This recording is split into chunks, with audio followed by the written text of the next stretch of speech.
3 थानों की police, 12 kilometre का दायरा, नो पीसीआर वैन और दिल्ली वालों की हिफाजत के लिए गश्त करती दिल्ली पुलिस।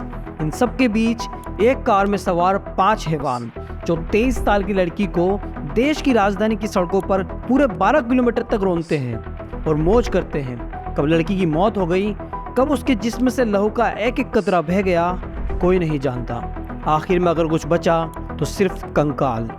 उसकी बैक ऑफ द स्किन जो थी वो पूरी ख़त्म हो चुकी थी। मुझे लगता है शायद 1 इंच भी स्किन जो है बैक पोर्शन में नहीं थी। तो सिर्फ उसका ये वाला पोर्शन जो था वो प्रोटेक्टेड था। इसके अलावा स्कल पूरा खुल चुका था।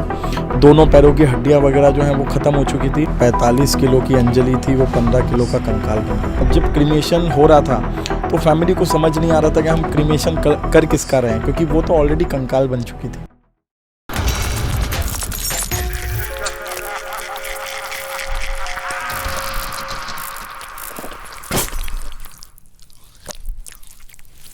यहाँ 31 दिसंबर 2022 की रात और 1 जनवरी 2023 की सुबह सुबह आखिर दिल्ली की सड़कों पर क्या हुआ था।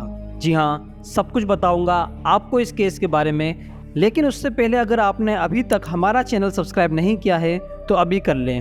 वीडियो को लाइक करके एक प्यारा सा कमेंट जरूर करें ताकि नेक्स्ट वीडियो में मैं आपको शाउट आउट दे सकूँ। दिल्ली के अमन विहार इलाके में अंजलि नाम की एक लड़की, जिसकी उम्र सिर्फ 23 साल की थी, वो यहाँ रहा करती थी अपने परिवार वालों के साथ। लेकिन अंजलि के परिवार में अंजलि के पिता की मौत 8 साल पहले ही हो चुकी थी।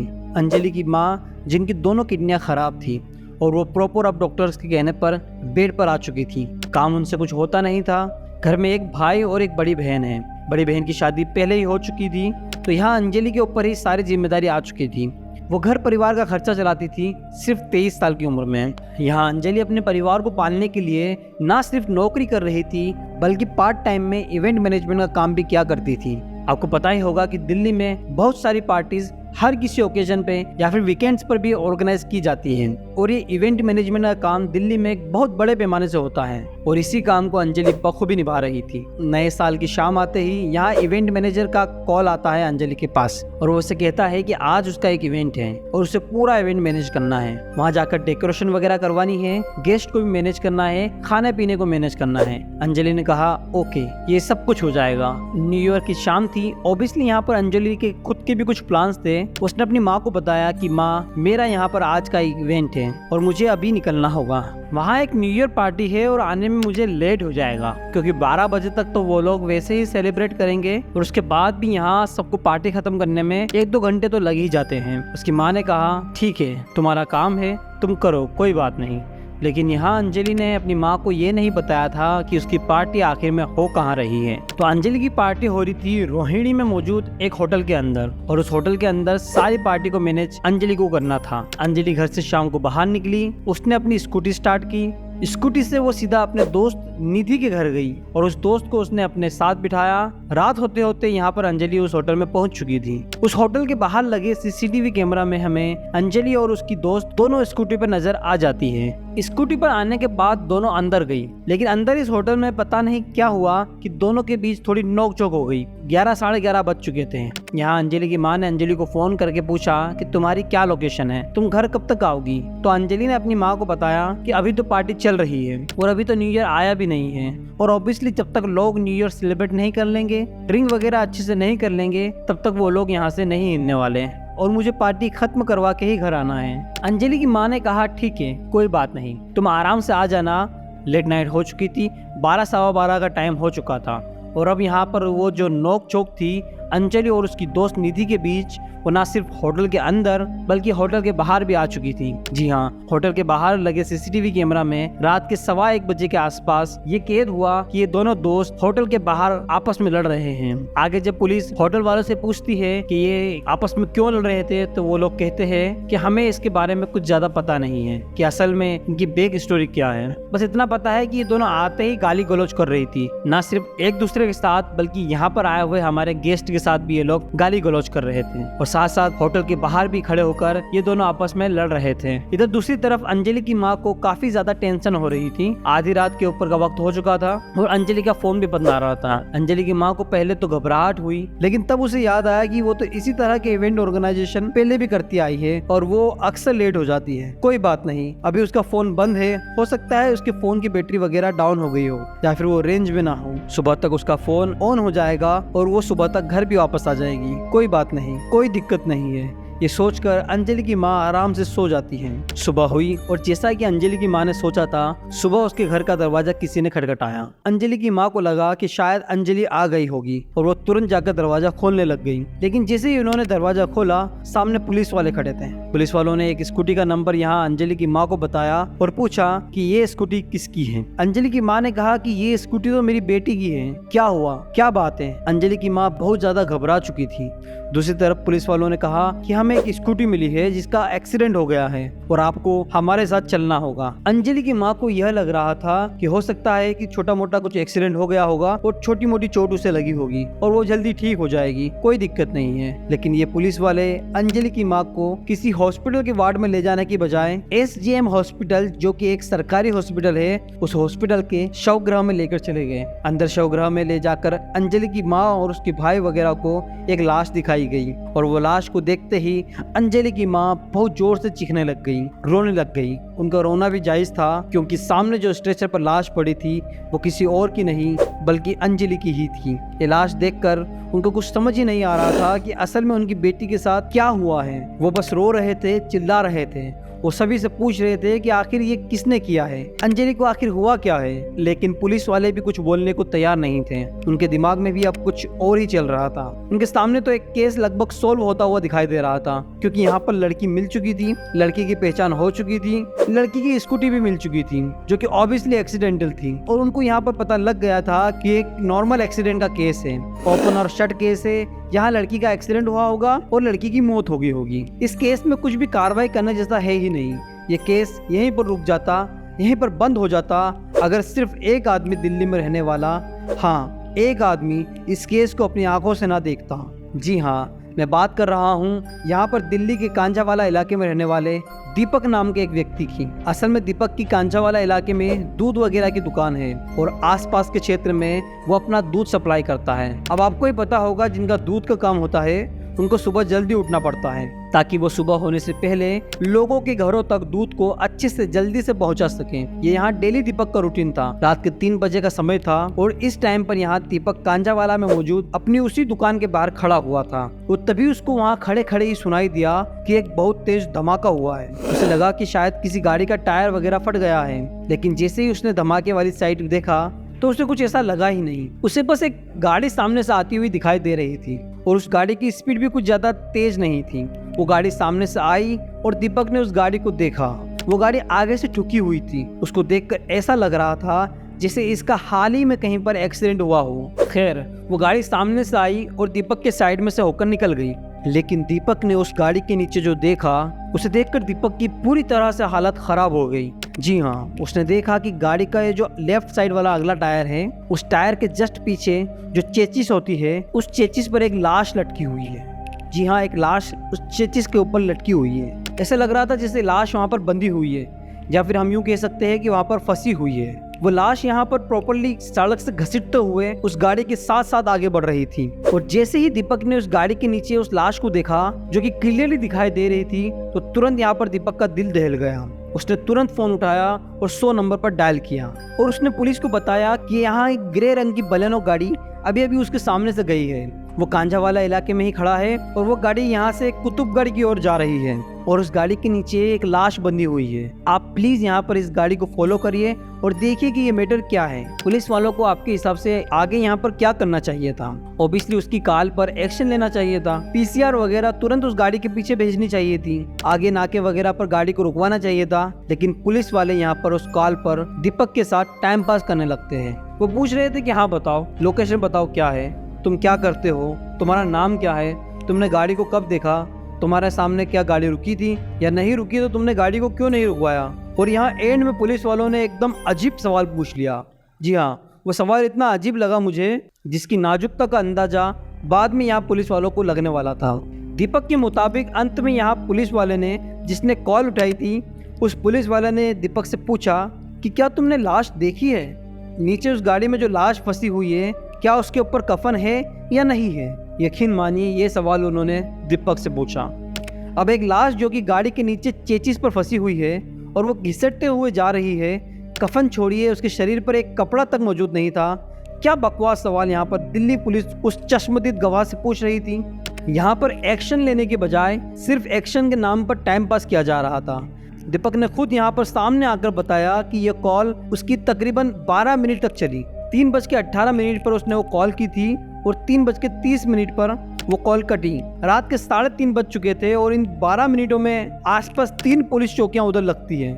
उनमें से एक ने भी यहाँ उसकी बताई हुई जगह पर एक भी पीसीआर नहीं भेजी, एक भी राइडर नहीं भेजा, कोई पुलिस वाला उठकर नहीं गया। जबकि हैरानी वाली बात यहाँ ये थी कि इस रात से जस्ट एक दिन पहले यानी कि 31 तारीख को ही दिल्ली पुलिस के बड़े बड़े अफसरों ने एक प्रेस कॉन्फ्रेंस की थी। उस प्रेस कॉन्फ्रेंस में यहाँ बड़े बड़े अफसरों ने यह बयान दिया था कि दिल्ली में न्यू ईयर की शाम बहुत शांति से बीतेगी और कोई मस्तीबाजी नहीं होगी।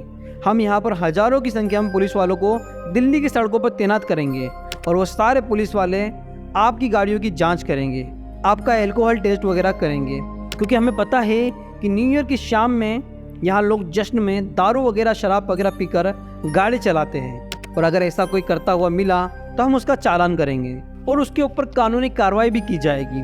और जो ये घटना मैं आपको बता रहा हूँ ये 31 तारीख की रात की ही है, यानी 1 तारीख की सुबह की ही है। तो दिल्ली पुलिस के उस प्रेस कॉन्फ्रेंस के मुताबिक दिल्ली पुलिस को सड़कों पर होना चाहिए था। कोई भी कॉल आए तो उसके ऊपर तुरंत एक्शन लेना चाहिए था, लेकिन 12 मिनट बीत चुके थे। 12 मिनटों में पुलिस सिर्फ टाइम पास करती हुई यहाँ दीपक के साथ दिखाई दी। जैसे ही 3:30 बजे दीपक ने कॉल कट किया, तभी उसने देखा कि वही गाड़ी वापस से यू टर्न लेके उसके सामने से फिर से जा रही है और लाश अभी भी वहाँ उसी गाड़ी के नीचे बंधी हुई है। अगर बंधी हुई नहीं तो फिर फंसी हुई है।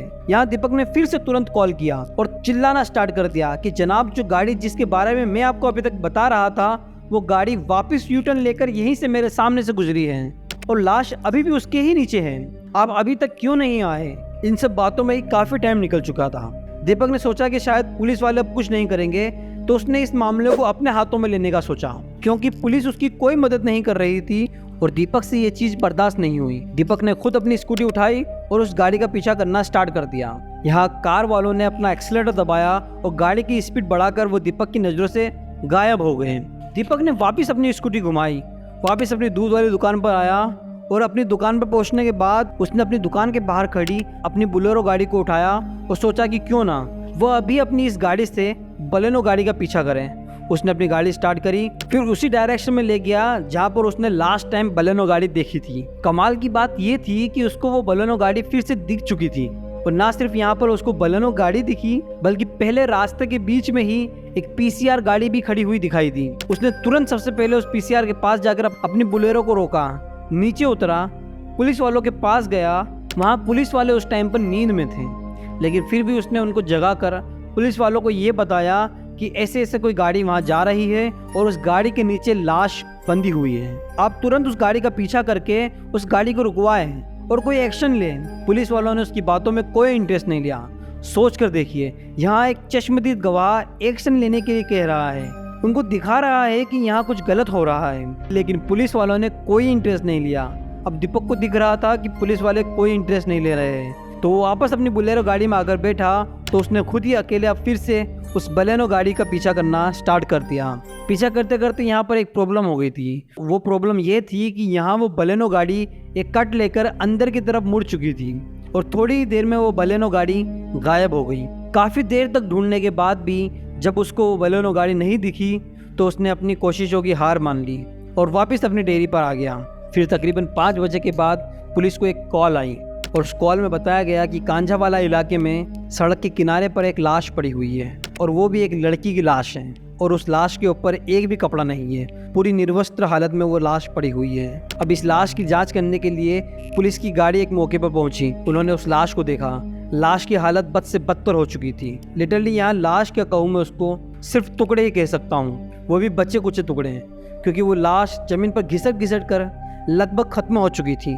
लगभग 45 किलो के आसपास का अंजलि का वजन था, लेकिन उस लाश का वजन अब 15 किलो के आसपास ही रह गया था। खैर, यहाँ पुलिस मौके पर पहुंची और उन्होंने लाश को देखा और लाश को अपने कब्जे में लिया और एमजीएम हॉस्पिटल भिजवा दिया। दूसरी तरफ एक एसएचओ जो वहीं पर उस टाइम पर सुबह सुबह गश्त पर थे, उनको भी एक कॉल आई और उनको बताया गया कि एक एक्सीडेंटल स्कूटी यहाँ सड़क के किनारे पर पड़ी हुई है और आप आकर देख लीजिए कि ये स्कूटी किसकी है। पुलिस तुरंत यहाँ स्कूटी के पास पहुंची और स्कूटी की जो नंबर प्लेट थी, उस नंबर प्लेट को आरटीओ में डाला गया और आरटीओ से पूछा गया कि स्कूटी किसकी है। तो पता चला कि स्कूटी अमन विहार में रहने वाली एक लड़की जिसका नाम अंजलि है, उसके नाम पर रजिस्टर है। पुलिस को यहाँ पर पता लग चुका था कि यहाँ एक लाश मिली है और एक लड़की की स्कूटी भी मिली है। अब इन दोनों को कनेक्ट करने से पहले पुलिस तुरंत सुबह सुबह 6 बजे के आसपास अमन विहार वाले अंजलि के घर पर पहुंची और दरवाजा खटखटाया। उनकी माँ अंदर से आई। पुलिस वाले उनकी माँ को अपने साथ लेकर गए और लाश की पहचान करवाई। और अब तक ये नए साल की सुबह सुबह का मामला मीडिया में आ चुका था और ये मामला बहुत बड़ा मामला बन चुका था। और क्योंकि एक चश्मदीद गवाह दीपक भी था, वो भी ऑन कैमरा आकर सबको बता रहा था कि रात को आखिर क्या हुआ है, तो ये केस बहुत तूल पकड़ चुका था। और इस केस को इतना उछलता देख दिल्ली पुलिस के स्पेशल कमिश्नर ऑफ पुलिस यहाँ प्रेस कॉन्फ्रेंस करते हैं और इस प्रेस कॉन्फ्रेंस में उन्होंने बोला कि रात के टाइम पर तकरीबन 3 बजे के आसपास इस लड़की को दिल्ली की सड़कों पर गाड़ी के नीचे चेचिस के ऊपर बांधकर या फिर फंसाकर तकरीबन 10 से 12 किलोमीटर तक घसीटा गया है। अब आप खुद सोच कर देखिए कि रात के टाइम उस वक्त टेम्परेचर तकरीबन 3 या 4 डिग्री के आसपास होगा। उस टाइम पर लड़की के शरीर पर एक भी कपड़ा नहीं और वो गाड़ी के नीचे चेचिस में फंसी हुई है। उसके कपड़ों की वजह से फंसी हुई है या फिर किसी और तरीके से फंसी हुई है और वो गाड़ी के साथ धीरे धीरे दिल्ली की सड़कों पर घसीटती जा रही है। आप यहाँ खुद सोच कर देखिए ये सब कुछ कितना दर्दनीय होगा, कितना असहनीय होगा। आप यहाँ खुद सोच कर देख लीजिए, ठंड में हमें जब चोट लगती है तो वो चोटें कितने दिनों तक हमें परेशान करती हैं, इसका भी अंदाजा आपको अच्छे से होगा। अब बेचारी उस अंजलि के बारे में सोच कर देखिए, जिसे रात में भरी ठंड में ना सिर्फ उस एक्सीडेंट का सामना किया होगा, एक्सीडेंट के बाद वो जैसे ही अंजलि स्कूटी से नीचे गिरी होगी, नीचे गिरते ही वो गाड़ी जिसने अंजलि को ठोका था, वो गाड़ी अंजलि के ऊपर चढ़ गई होगी।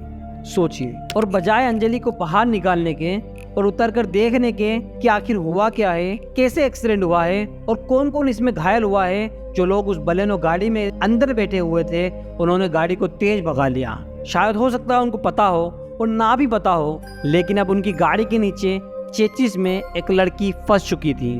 आपको पता होगा कि गाड़ी में नीचे जो क्लियरेंस होती है वो इतनी सी ही होती है कि एक आदमी मुश्किल से ही उसके नीचे फंस सके, और अगर वो फंस गया तो अब आगे वो युवक घसीटता हुआ ही जाएगा। बिल्कुल यहाँ ऐसा ही अंजलि के साथ हुआ। जैसे ही वो उस गाड़ी में फंसी, वो आगे गाड़ी के साथ घसीटती हुई चली गई और इस घसीटने की वजह से ना सिर्फ अंजलि का शरीर यहाँ घसीट रहा था, बल्कि बहुत तेजी से उसके शरीर से ब्लड लॉस भी हो रहा था।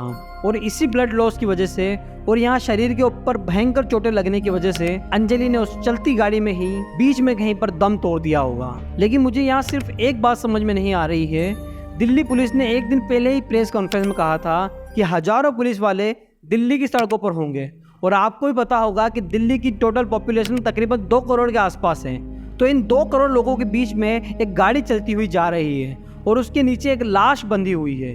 उस लाश को और उस गाड़ी को सिर्फ एक व्यक्ति के अलावा, यानी कि दीपक के अलावा किसी और ने देखा ही नहीं। और सबसे बड़ी बात, पुलिस यहाँ क्या कर रही थी? पुलिस के अनुसार उस रात तो पुलिस को सड़कों पर होना चाहिए था, गश्त पर होना चाहिए था और हर व्हीकल को रुकवा कर उनका अल्कोहल टेस्ट लेना चाहिए था कि कोई ड्रिंक और ड्राइव तो नहीं कर रहा है। लेकिन 2 करोड़ की आबादी में सिर्फ दीपक को छोड़कर इस कांड को किसी और ने नहीं देखा। ऐसा कैसे हो सकता था?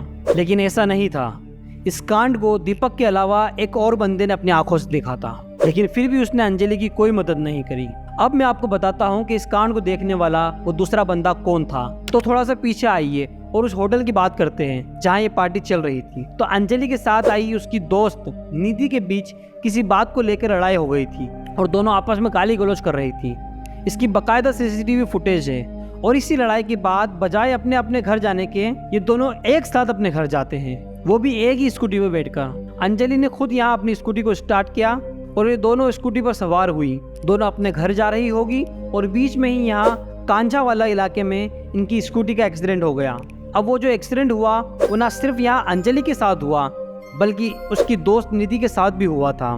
लेकिन किस्मत कहे हम इसको, या फिर जो भी यहाँ निधि को किसी भी तरह की कोई भी चोट नहीं आई। निधि नीचे जरूर गिरी लेकिन वो तुरंत ही खड़ी हो गई। और क्या आप इस बात पर विश्वास करेंगे कि अपनी दोस्त को यानी कि अंजलि को उस भयंकर हालत में बचाने की बजाय, उसका साथ देने की बजाय, उसकी मदद करने की बजाय, गाड़ी को रुकवाने की बजाय और इधर उधर चिल्ला चिल्ला कर लोगों को इकट्ठा करने की बजाय वो अपनी दोस्त अंजलि को वहीं उसी हालत में छोड़कर भाग निकलती है। उसने बताना तो छोड़िए, स्कूटी तक को उठाना जरूरी नहीं समझा।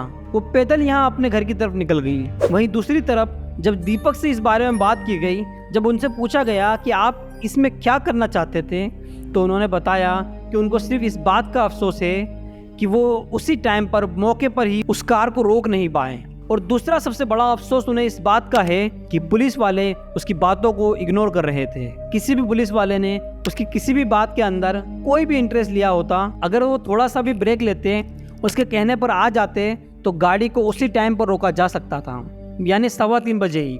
और अगर उस टाइम पर उन्हें रोक लिया जाता तो शायद हो सकता है कि वो जो लाश यानी कि अंजलि की लाश ना बन पाती, उसको पहले ही बचा लिया जाता। क्योंकि एक्सीडेंट जब हुआ था बहुत ज़्यादा तेज़ स्पीड में नहीं हुआ था और इसके बहुत ज़्यादा चांस थे कि अंजलि को अगर मौके पर ही मदद मिल जाती तो उसे बचाया जा सकता था। पुलिस वाले ने बताया कि जब अंजलि की बॉडी मिली तो उसकी बॉडी पर एक भी कपड़ा नहीं था। तो सवाल ये है कि कपड़े आखिर गए कहाँ।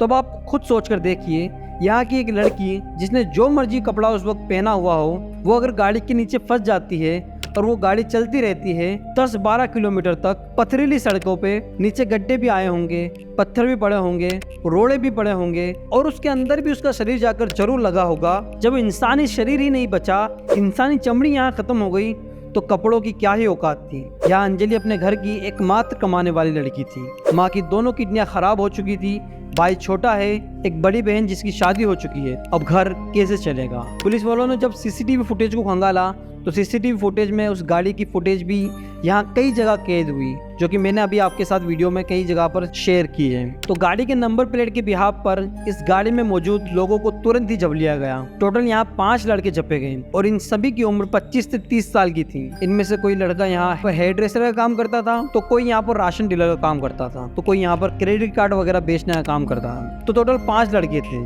जिस टाइम पर ये 12 किलोमीटर तक एक लड़की की लाश को नीचे फंसाकर इधर उधर अपनी गाड़ी में घुमा रहे थे, तब ये लोग बिल्कुल नशे में थे। और जब इन 5 से पूछताछ की गई तो उन्होंने बताया कि वो रात के टाइम पर दारू पीकर गाड़ी चला रहे थे। उन्होंने कहीं और जाकर दारू पी थी और उसके बाद गाड़ी में भी बैठकर दारू पी रहे थे। उस नशे की हालत में ही उनका एक्सीडेंट उस स्कूटी से जाकर हो गया और वो लड़की उनकी गाड़ी में जाकर फंस गई। अब आप मुझे बताइए, क्या आप अगर किसी स्कूटी में जाकर गाड़ी को ठोकते हैं, मालिक ना करे अगर आपके साथ ऐसा कुछ हो, सोचिए अगर आपकी गाड़ी किसी स्कूटी से जाकर टकराती है तो क्या आपको पता नहीं लगेगा कि स्कूटी पर कितने व्यक्ति मौजूद थे, कितने वहाँ साइड में पड़े हुए हैं, कितने खड़े हुए हैं, कितनों को चोट आई है। ऑब्वियसली आप एक बार तो रुकेंगे ही और उतर कर जरूर देखेंगे, पीड़ितों से जाकर पूछेंगे कि किसी को चोट तो नहीं लगी है। यही जो इंसानियत है वो आज तक यहाँ भारत में चलती आई है। लेकिन उस टाइम पर इन 5 की इंसानियत कहीं और चली गई थी। 2 लड़कियों के अंदर गाड़ी ठोकने के बाद ये 5 वहाँ रुके क्यों नहीं?